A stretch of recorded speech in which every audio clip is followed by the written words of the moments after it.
अस्सलाम वालेकुम my YouTube family. I hope कि आप सब ठीक होंगे और वेलकम टू अनदर व्लॉग।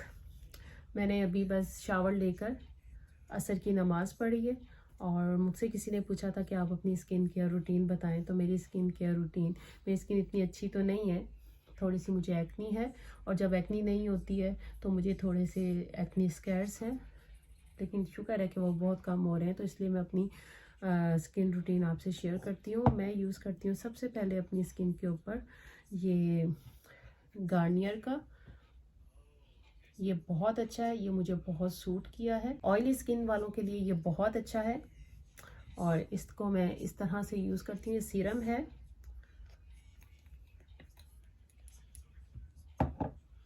इससे मेरी स्किन बहुत अच्छी हो गई है।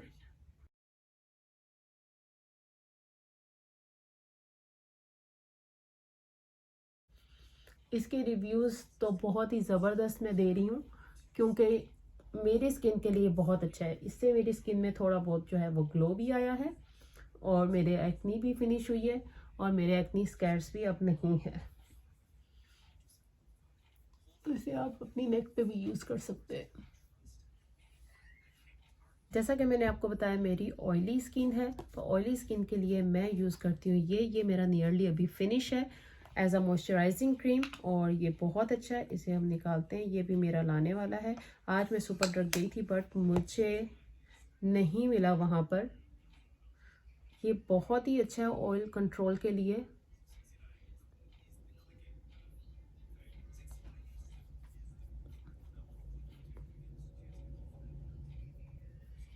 और मैंने आपको बताया जैसे कि इतनी भी अच्छी को ख़ास मेरी स्किन नहीं है, ये आप देख सकते हैं मेरे एक्नी स्कैर्स हैं यहाँ पर, बट अल्हम्दुलिल्लाह मेरे एक्नी फिनिश हो गई है।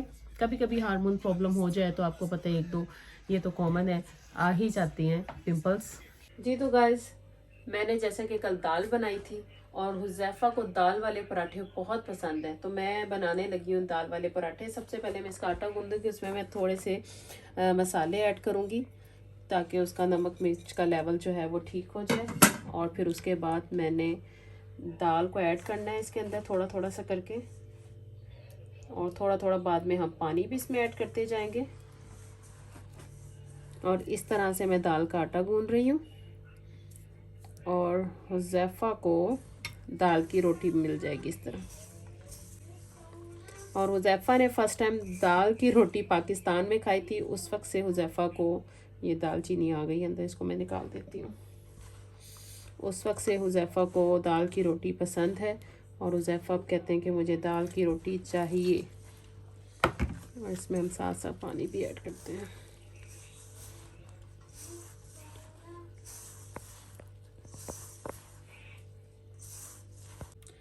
जी तो दाल का आटा है रेडी। अब मैं इसको कर दूंगी क्लिंग फिल ताकि मैं रात को हुज़ैफ़ा को दाल का पराठा बनाकर दे सकूं। जी तो गाइस, मैं बनाने लगी हूँ पकोड़े।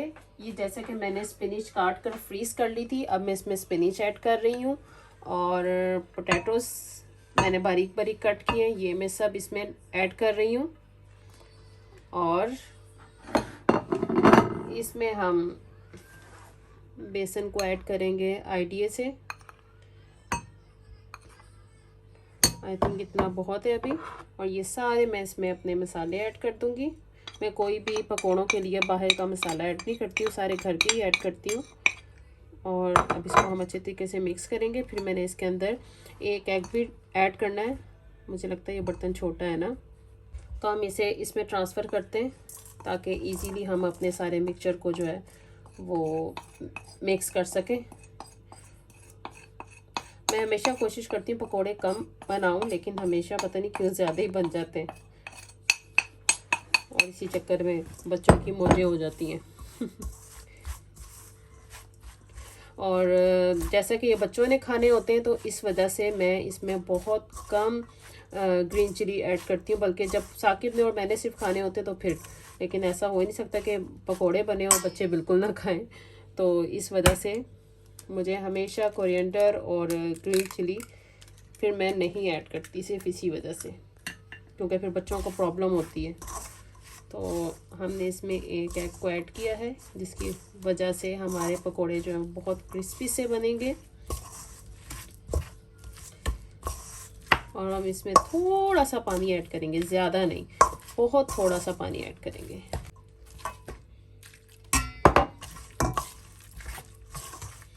क्योंकि इसमें हमने ऑनियन जो डाले हैं, स्पिनिश फ्रीज की है, वो भी अपना पानी जो है वो थोड़ी देर बाद उनका भी निकल आता है। तो इसकी वजह से जितना कम पानी आप इसमें डालें उतने आपके पकोड़े जो हैं वो क्रिस्पी रेडी होंगे। अब मैं आपको पकोड़ों को रेडी करके दिखाती हूँ। अस्सलाम वालेकुम गाइस, आई होप आप सब ठीक होंगे और आपके रोज़े अच्छे गुजरे होंगे जैसे कि हमारे गुजरे हैं।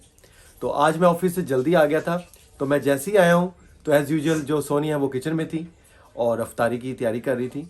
तो मैंने कहा चलो मैं आपको हैंड दे देता हूँ, आपकी हेल्प कर देता हूँ। Now I have 3 hands. तो 3 सोनिया, or 4? चलो मैं तुम्हें डेट्स निकाल देता हूँ।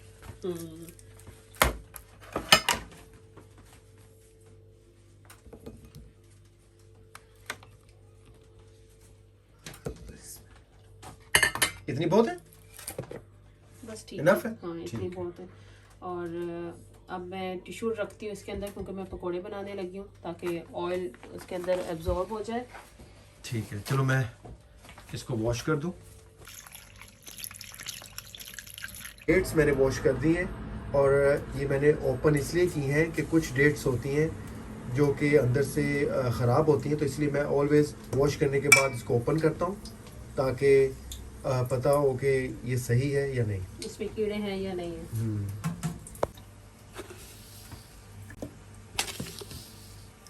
आई थिंक इतना इनफ है अभी। और अभी हम ऐड करते हैं इसमें रूह अफ़ज़ा। मुझे तो रूह अफ़ज़ा के अंदर ना जो पिंक मिल्क होता है, जिसे बच्चे पिंक मिल्क कहते हैं हमारे, उसमें बादाम बहुत अच्छे लगते हैं, लेकिन बच्चे नहीं पीते वो, इसलिए फिर मैं वो नहीं करती। रूह अफ़ज़ा भी लाने वाला है। आई थिंक सो वो आज ही हम ऑनलाइन वो भी ऑर्डर कर देते हैं अगर वहाँ पे हुआ तो। ऐसा में सर्च करना पड़ेगा, क्वालिटी फूड जाना पड़ेगा। तो अपने टाउन से भी मिल जाएगा। या आप इसको मिक्स करें। मैं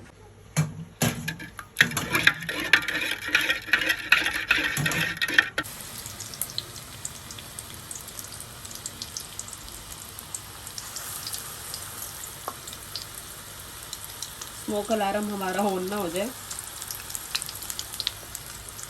कोई भी चीज़ फ्राई करें किचन में स्मोक हो जाती है और फिर हमारे घर का जो है अलार्म ऑन हो जाता है।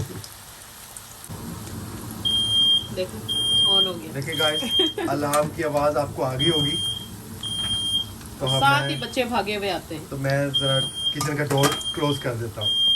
सो डोर मैंने ओपन कर दिया है, बाहर का भी और किचन का मैंने क्लोज कर दिया है। ऑलवेज हमारे साथ ऐसे ही होता है, क्योंकि इसकी स्मोक बहुत ज़्यादा है ना। हालांकि इतनी होती नहीं है, लेकिन पता नहीं क्यों। और ये शरबत भी रेडी है, रूह अफ़ज़ा भी रेडी हो गया है बस और हमारे पास सिर्फ 15 मिनट्स हैं। 15 मिनट्स में इंशाल्लाह हो जाएगा, क्योंकि सिर्फ पकोड़े ही रहते हैं बस। ठीक है। और ये क्या चीज़ है इसमें? राइस है ना, थोड़े से बच गए ओह, ये मैंने कल नहीं खाए थे। खा लेते हैं ये भी। चलो ये मैं दोनों खा लेंगे, कल मैंने खाए नहीं, ट्राई नहीं किया, क्योंकि बच्चों ने भी नहीं खाए थे ना। नहीं खाए थे। आज भी बच्चे नहीं खाएंगे, आज बच्चों की दाल वाली रोटियां बन जाएगी। चलो मैं राइस, मैं और तुम राइस खा लेंगे। हो जाता है पूरा। बस अभी हो रहे हैं पकोड़े।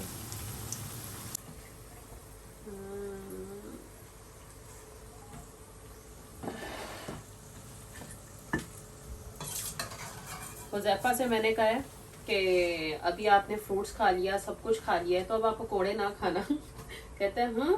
मैंने कहा हाँ, पकोड़े ना खाना, पेट तो आपका भर के है ना, अब आप ये बिस्किट वगैरह भी खाते जा रहे हो। कहते नहीं, थोड़े से खाऊंगा।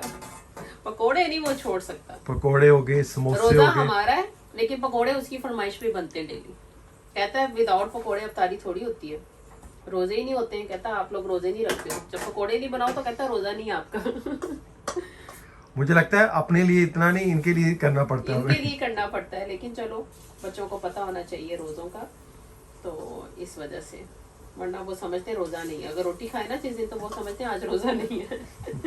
पकोड़े, शरबत, फ्रूट चाट हो तो रोजा है।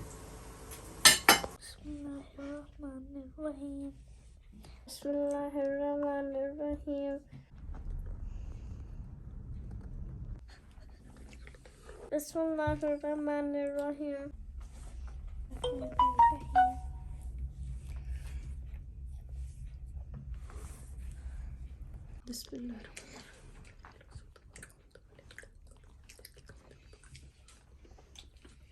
all of my clothes blue, and I have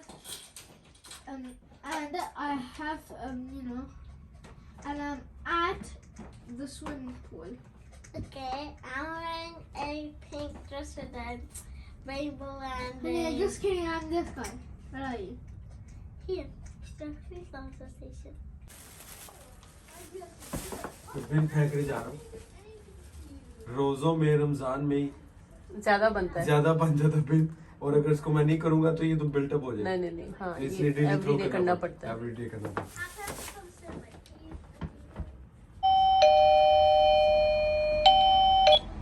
ji hello, Sonia open the door. Open है, आ जाए, आ जाए, ओके, आ जाए। मैंने ये रिंग इसलिए चेक की है कि सम टाइम होता है कि काम नहीं करती, हमें पता नहीं चलता। तो कल हमारी डिलीवरी आनी है, तो मैंने कहा मिस ना हो जाए, बिल्कुल, वो रिंग करे और तुम्हें पता ना चले और वो वापस चला जाए, तो फिर वो डिले हो जाएगी। अक्सर बेल हमारी वर्क नहीं करती वर्क ना, नहीं करती, तो इसलिए कितने पार्सल हमारे वापस जाते हैं, तो वापस मुझे चले। तो जाके इसलिए मैंने collect मेक श्योर करने किया पड़ते था कि कल डिलीवरी आनी है एज़ा की, तो पता होना चाहिए, मेक श्योर होना चाहिए तुम्हें, ताकि तुम स्पेशल ना उसको देखो डिलीवरी को, वो खुद ही तुम्हें बेल से पता चल जाएगा। आज वक्ती तौर पे थोड़ी देर के लिए एक परेशानी हमारे साथ हुई थी। हमारे साथ तो नहीं, मैंने तो इसको अभी बताया है, मेरे साथ हुई थी। सुबह मैं उज़ैफ़ा को स्कूल ड्रॉप करके आया, तो उसके बाद मैं ऑफिस जा रहा था, तो मैं रास्ते में ही था। तो मुझे स्कूल से कॉल आती है कि उज़ैफ़ा ने साइन इन नहीं किया। तो मैंने उनसे पूछा कि साइन इन की तो ज़रूरत नहीं, क्योंकि मैंने उसको खुद ड्रॉप किया है। तो वो कहते अच्छा, तो मैंने कहा क्या हुआ? तो वो कहते कोई कुछ नहीं हुआ, मैं आपको रिंग बैक करता हूँ 2 मिनट्स में। तो मैं परेशान हो गया, तो मैंने कहा ठीक है, मैं वेट कर रहा हूँ आपकी कॉल का। तो कोई तकरीबन 5 और 7 मिनट्स के बाद फिर उनकी कॉल बैक आई, तो उन्होंने कहा जी उज़ैफ़ा क्लासरूम में है। तो मैंने उनसे पूछा ठीक है, तो उन्होंने कहा हाँ ठीक है। तो मैंने कहा क्या हुआ था? मैं शॉक्ड हो गया ना कि वो मैं अभी छोड़ के आया हूँ।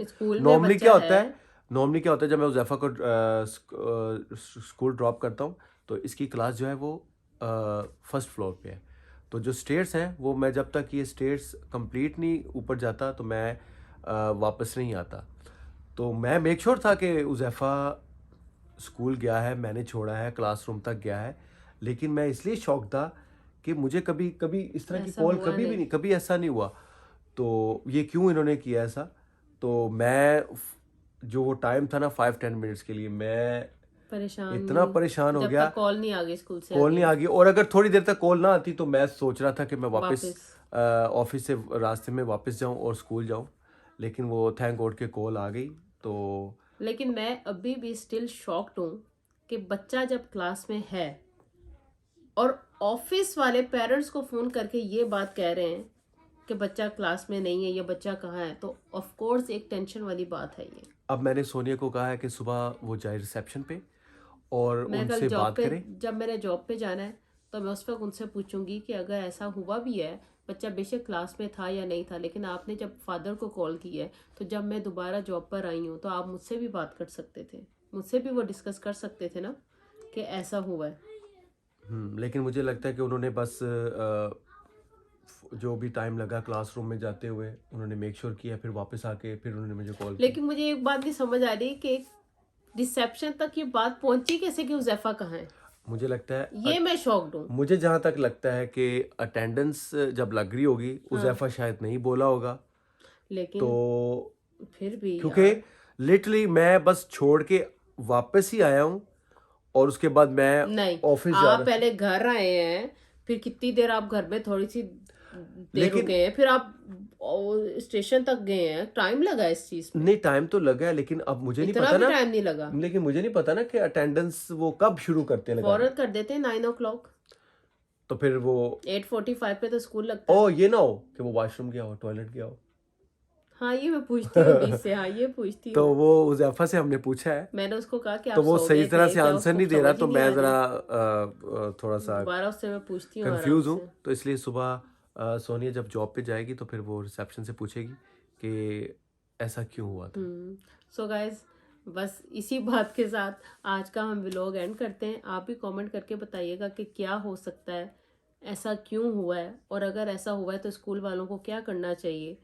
और बस अल्लाह ताला हम सबके बच्चों को अपनी हिफाजत में रखे। थोड़ी देर के लिए भी इस तरह की बात अगर सुनने में आए तो परेशान हो जाता है दिल, अजीब अजीब से ख्यालात आते हैं जहन में। सो अपना बहुत ख्याल रखें। Thanks for watching, like subscribe and share. अल्लाह अल्लाह हाफिज़। हाफिज़।